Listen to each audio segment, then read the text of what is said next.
After being sworn in, the mayor and commission had a busy week and a half just packed with meetings. You can watch the highlights here. In this video, I'm going to focus on two items: the report from the Task Force on Inclusion and Equity and the debate on the proposed Judicial Center. Here we go.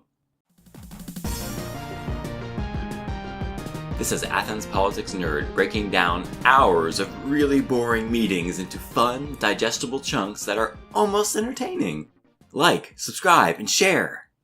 Now back to the Task Force on Inclusion and Equity. It was formed in mid-2017 after a year of protests, rallies, and advocacy for a civil rights committee and comprehensive civil rights protection. Let's give discrimination and eviction notice in our community. After a rocky start, some were concerned that the task force might not lead to any lasting change after all. But the task force kept meeting, and they came up with a 10-point plan to fight discrimination in Athens. The mayor and commission heard that plan at the work session on January 17th. The purpose is to review the goals of the Task Force on Inclusion and Equity. So what did they come up with? Their first recommendation is to create an Office of Equity and Inclusion. So far, so good. They want this new office to do some research on how best to address discrimination complaints. Recommendation number 3 seems to be very similar to the Civil Rights Committee that advocates were asking for back in 2016. So that's a victory. We have yet to see how it will unfold in practice, but I think this is a good start. And there's more. There are 10 recommendations. Athens will be the first community in Georgia to join GARE, which is the Governmental Alliance on Race and Equity. GARE will also help Athens-Clarke County government internally by forming a leadership team with liaisons from each department, and by recommending changes to HR policies to encourage recruiting and promoting more people from underrepresented groups. The new office will form an ACC Youth Council and help promote more diverse business ownership. Finally, they will hold public forums to advance the community discussion on equity. The commission generally seemed to like the plan, but they had a few questions. Commissioner Thornton, in particular, wanted to make sure there were concrete goals being set so that we could measure the community's progress. I appreciate workshops and trainings, and they're very valuable, especially when people are not exposed. But are there going to be any concrete initiatives when people go through stuff? Maybe minority business enterprise set-asides. Commissioner Denson, who was one of the advocates pushing this forward from outside of City Hall in 2016, seemed to like the plan as well, but he wanted to make sure comprehensive civil rights legislation was still being pursued. I read through the report. I kind of, before I opened it up, I was like, but it was good. It's good. There's good stuff in here. And actually, I think some of the recommendations that were added recently, some of the edits, I think, improve upon it too. I didn't see anything about us creating an actual non-discrimination ordinance, some actual language. Is there going to be anything to do with that, with the creation of this office? I think that is a policy issue, Commissioner Denson, and that type of discussion is probably best in GOC or LRC.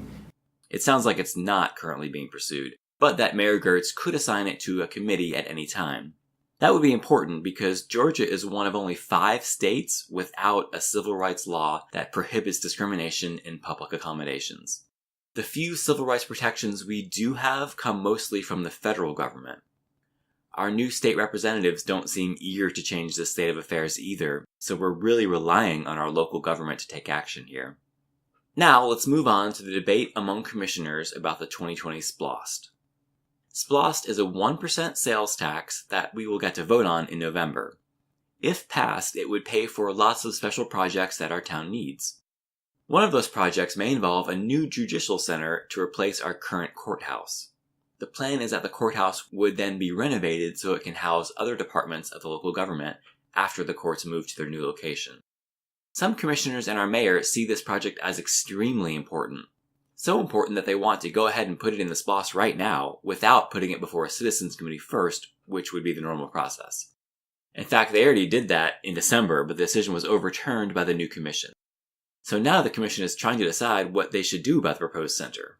First, they heard a report from staff who explained why this project was so important. Insufficient courtrooms for the current caseloads. There's no juror assembly room. Maybe 200 people called all at once. There's no seating. They sit on the steps, on the planters.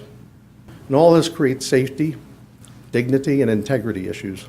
For dignity, there's people in the building, say victims, who really, don't need to be exposed to all those other people passing through.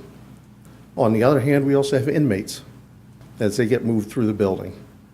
They're innocent until proven guilty, yet here they are being taken through the courthouse in handcuffs for everybody to see, and new judicial centers needed. It would be construct a 142,000 square foot building on 7 to 9 acres of land. Part of that would be then a second project, which would be to renovate the existing courthouse and then consolidate departments in there. The total estimate for the two to combine is about $81 million. Commissioner Davenport led off the Q&A with a devastating series of questions. What is the square footage of the current courthouse? Tried to look that up before I got here, and I didn't. So a couple of judges said that you never met with them. So, because they have a feeling that the 142 square foot courthouse is actually double the size of what they have now, which is going to add way more space than needed. For another example is Gwinnett County is building a brand new courthouse, and they're building it at $300 per square foot. Whereas Athens, we're building, if you do the math, is roughly around $500 per square foot. Could you get back in touch with us and let us know what's the square footage of the current courthouse? Sure. I don't know if the space allocation study was provided to you, but if not, we'll make sure you get it. I'm sure this report will provide answers to these questions, but it's so good to see active and engaged commissioners not just rubber stamping what they're given. Actually, the cost per square foot for construction in our estimate is around $300 a square foot. There's a lot of other things in that number. I think it's really hard for us with the complexity of this topic. We're not the subject matter experts of the day-to-day operations that happen in the courtroom, but yet we're tasked with understanding it enough and trusting and hearing that it's unsafe. Commissioner Wright's not wrong here. There's only one expert on space allocation in that room. But, democracy is messy. It's kind of ridiculous, even, really. But we have to try to do it right. There just isn't an option. That means the people have to bother the experts at times. They have to ask questions and try to do their best, and hopefully we'll come up with a compromise together that's better for everyone. We can't ignore the experts, but we can't rely on them for everything either. I've had a couple conversations with public defenders who spend a lot of time in the courthouse, and there's no doubt that it's crowded, and there are definitely some space needs. I'm curious as to, offices within the courthouse that don't necessarily need to be there. I feel very, very strongly that most of our judiciary needs should remain downtown. I feel like we really need to get creative about the existing courthouse facility, the functions within them, which of those functions could feasibly be placed elsewhere. So I understand the needs there, but I also understand many of the needs that are represented by the 87 other SPLOST proposals. And we're talking about this in very much a vacuum of we're hearing this one project and kind of giving it a bit of a leg up. Maybe there's a way where we can find a number that helps us address those issues, but helps us start, maybe we don't shoot for a double of the square footage. Maybe we shoot for, right now they're at 80, maybe we shoot for a building at 100,000 square feet. Nobody wants to spend 70 or 80 million dollars on a building. I mean, that's a big boatload of money.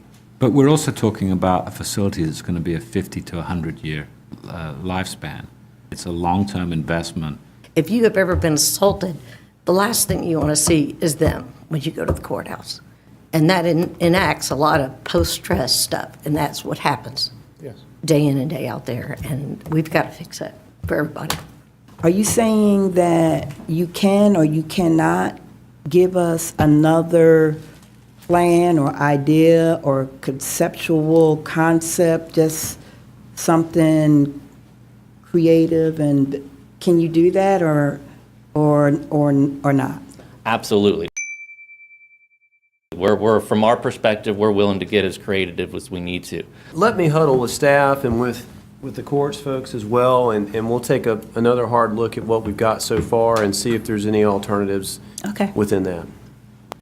So that's where things stand. They don't have consensus on this right now, so it's basically back to the drawing board for staff. This is generally the way things tend to work in City Hall, in my experience. Instead of something coming up for a vote and failing, items are usually held back until most commissioners are on the same page. That makes sense, of course, but I do want to point out that it tends to make their voting records a little less informative than you might think, if that makes sense. Most votes, when they finally do happen, are unanimous or close to it. So to understand what's happening in City Hall, there's just no shortcut to watching the commissioners interact in meetings like these, which is why I'm so glad the work sessions are now recorded and put on YouTube. My thanks to Commissioner Parker for making that happen, and for Commissioner Denson for advocating for it for years. Also, I need to give a shout out to the ACC Public Information Office. Thank you so much for posting your videos on YouTube. My channel literally could not exist without yours. Thank you. And thanks for watching. I'll see you next time.